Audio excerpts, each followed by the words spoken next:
Kitty Pryde bounce decks are absolutely in fashion right now in Marvel Snap.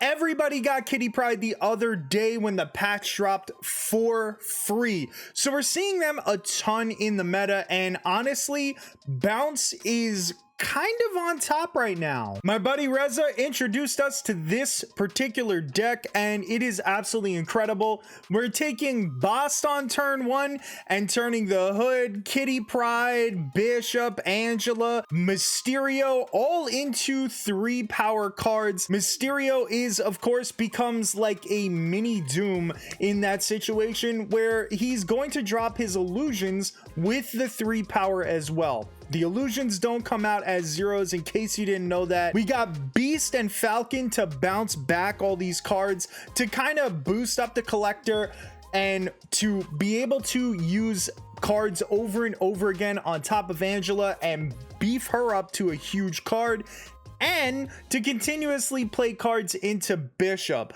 So your goal is pretty much to kind of take over locations with that Angela or that collector or Bishop. Those are going to be our main 3 cards. And then on the end, after you bounce everything back to your hand, preferably on turn 5 or so, because you really don't want priority to avoid Killmonger, then you're gonna drop all these little 1-drops, you're gonna drop all these cheaper cards and drop Hitmonkey at the end for a ton of power.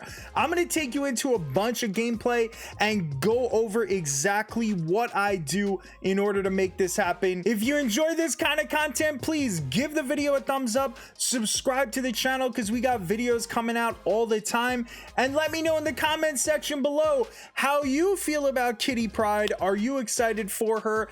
And do you have other deck archetypes with Kitty Pryde? Because I'd love to hear about it. And also, if you need any card replacements because you don't have any, ask me in the comment section. I'll do my best to answer and help you out. All right, so we're starting with the Hood, Iceman, Hitmonkey, and Angela in hand. Not bad, not bad. I kind of want to play the Hood, but we're actually probably just better off icing him right now. Negative zone is a really tough location for us, and he has his own Hood, so that's interesting. Hopefully he doesn't Viper that over. Well, actually, even if he does, I think we can live with that. And we got ourselves a Kitty Pryde and another Hood. Let's put 2 Kitty Prydes out there. We're gonna have too many cards in hand. This is probably a mistake, but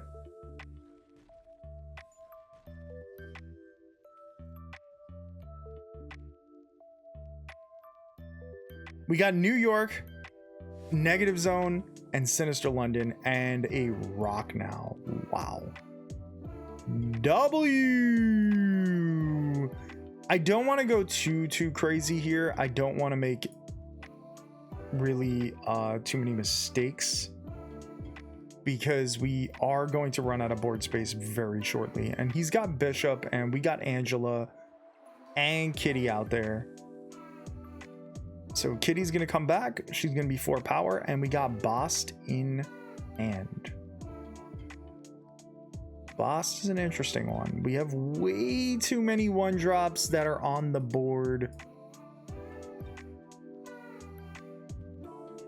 that aren't getting helped out by this. The 3 power Rock is kind of nice. Let's go ahead and put out Kitty again. This, I think, is a very solid idea. He beasted that back, and where's Beast gonna land? He lands and takes the Bishop, and you don't really want that result from the Beast there, so that's good for us. We could really use Beast on this turn. The collector.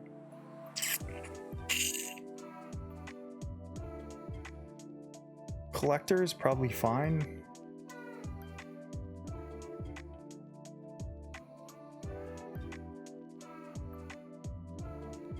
We're gonna have lots of Kitty Prydes. This is a big play for the collector, but we are filling the board very quickly.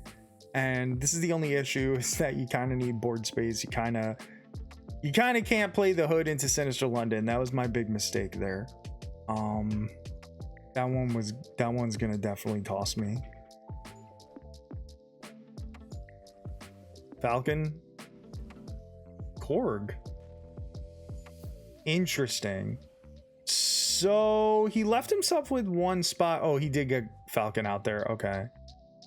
This makes a lot of sense, and I don't know if we're going to take the lead. I kind of feel like we are.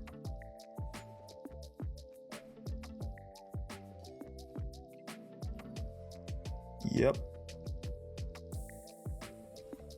So Beast right here would be pretty awful.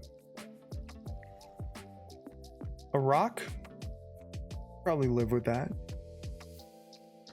These -2 hoods are killing us. It's killing us. I can't even deny it at this point. It's a rough spot. It's a very rough spot, but we are still in a good spot. Honestly, we're not in a terrible spot at this point, because he also doesn't have the board space. He's basically playing the same deck.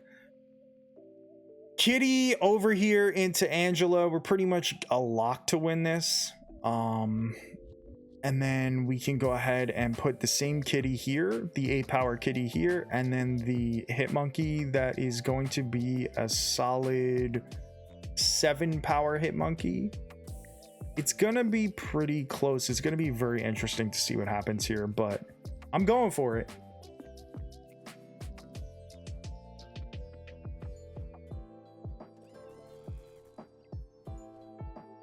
Demon, that's not good enough in the middle.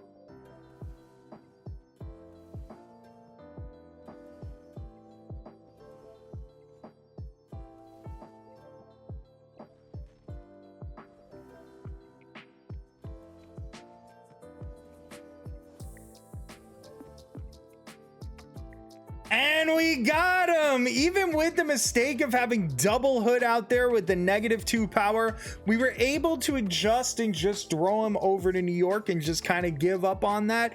And those Kitty Prydes really put in the work and pulled through for us at the end. That's kind of the congested board version of how this deck is supposed to work. So let's take you into the second game, and as you can tell, this is not your sort of typical deck. You really have to think a lot about it, and Mindscape is just about the worst first location that we can get. We don't have any way to manipulate our environment, so we're gonna have to end up playing things out a little earlier than we normally would want to, unless he can wreck Mindscape for us. And Savage Land also hurts a lot. Also definitely not what we were planning on having. Obviously, we need as much board space as we can get, but we were able to win in the last game with a congested board, so maybe we can do the same here. And we get a nice little Doctor Strange out of Agent 13, and we get Iron Man. Not bad, not bad. I mean, we can get Funky, sort of. I don't really want to play Falcon out because Falcon is going to kind of mess things up. I think the only reasonable play is Kitty here. I think that Doctor Strange is going to be kind of a mistake. So maybe we just play out Kitty and we just kind of live with it. It looks like we're going to have our big play on turn 5. And he's gonna Doctor Strange over 4 different cards, so I don't know if he knew that that was gonna happen, if I'm being completely honest. I have a feeling he did not expect that to happen. I'm not sure why he wouldn't think that everything was gonna get moved over, but here we are. Even with Spectrum, he's only gonna gain +2 power here, and he's going to basically give me Spectrum, essentially. We could go ahead and Doctor Strange this and put out Kitty Pryde. Yeah, let's try that. There goes Agent 13, so we're only down by 2 on the left, which is huge. And we got ourselves a Kitty Pryde, and he's got Warpath, so it looks like he's gonna give up the Daily Bugle location, which is fine with us. The problem is that we're gonna give him Iron Man, and obviously not a big fan of that. Let's go ahead and play Mysterio. Then we're gonna play Kitty, and then we're gonna play our little hit monkey. We're gonna try and compete for the right over here. I don't think he's gonna play anything into the right. He could, but maybe he doesn't. Iron Man is going to make for some very interesting stuff. He may very well just try an Iron Man mid again.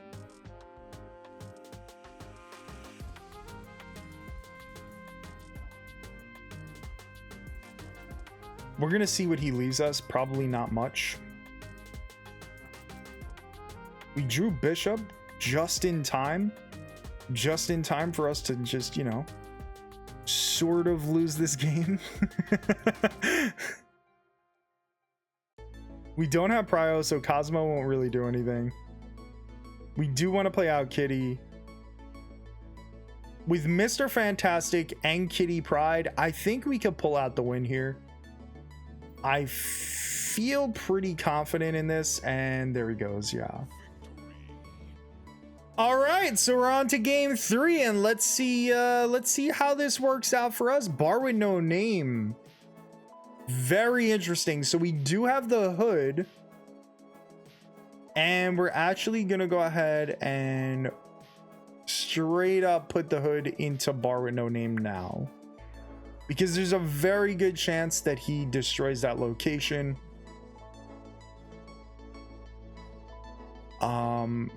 Maybe he doesn't. I imagine if he's got Nebula, he probably doesn't have Killmonger. Maybe not the best thing to assume, but it could be pretty fair. Maybe not a fact, but it could be likely. The interesting thing about this is that we can't play Mysterio now because of Bar with no name. Normally I would have snapped with Bar with no name and the hood, but I actually chose not to as a result of I wanted to not do that because, you know, content. So we're trying to get as much content out there as possible. Not really worry about that. And he's gonna use Kitty Pryde. Interesting. He's gonna drop Kitty Pryde into the Bar with no name. Makes sense. I can see it. We're in sort of a rough spot in terms of this right here. Yeah, we can't really make the collector that great here. We've gotta just beast back these cards and put the collector in after, so that actually hurts our collector, but you gotta live with what you gotta live with, you know. Not much you could do. We're not gonna have a ton of board space once again. Again, the good news about this deck is that you can play around the lack of board space, but you don't really love doing that, you know.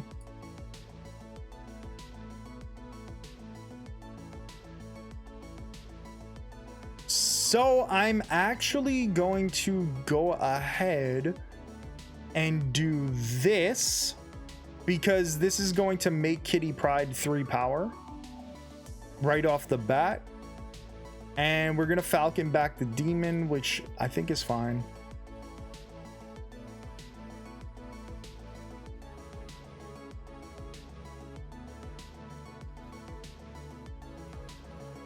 And we brought back the hood just in case, and now he's got Prio.